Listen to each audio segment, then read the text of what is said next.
El gobierno de Petro va a empezar a gastarse más de 600 millones de pesos cada mes en publicar un periódico para hablar de sus logros, y la polémica no se ha hecho esperar. Es cierto que la publicidad del Estado siempre ha existido en Colombia y en el mundo, y también es cierto que esa cantidad de dinero es muy poca comparada con otros gastos del Estado, pero también es verdad que hay muchas razones para ponerle la lupa a esto que va a pasar. Por ejemplo, los documentos del contrato muestran que el encargado de contenidos del periódico va a ser Augusto Cubides, quien también fue director del periódico Humanidad, que circuló en Bogotá entre 2012 y 2015 durante la alcaldía de Gustavo Petro. Ese periódico tuvo 60 ediciones que también se pagaron con los impuestos de los ciudadanos, pero basta mirar una sola, la que sacó justo antes de las elecciones para elegir a su sucesor, para darse cuenta de que allí se decían cosas que luego resultaron no ser verdad. En ese periódico dijeron que la administración de Gustavo Petro había entregado 22 colegios, cuando en realidad no entregó ninguno, como lo muestra el balance de la propia Secretaría de Educación del alcalde Petro, en el que se dice que esos 22 son colegios terminados de administraciones anteriores, colegios privados que compraron para convertirlos en públicos y colegios que ya existían a los que le hicieron modificaciones. También se insinúa en la misma portada del periódico que su administración abrió 431 jardines infantiles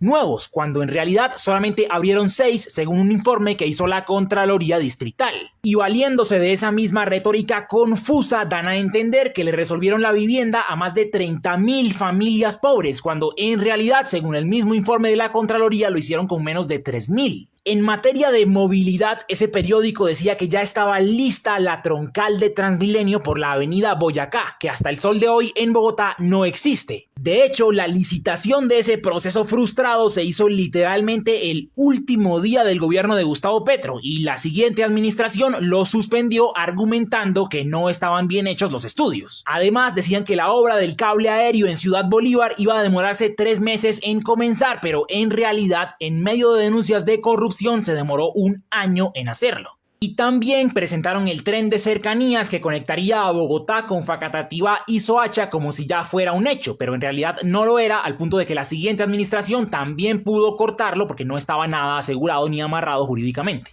Con semejantes antecedentes queda la duda de si el nuevo periódico va a ser una herramienta para difundir la realidad o para tergiversarla.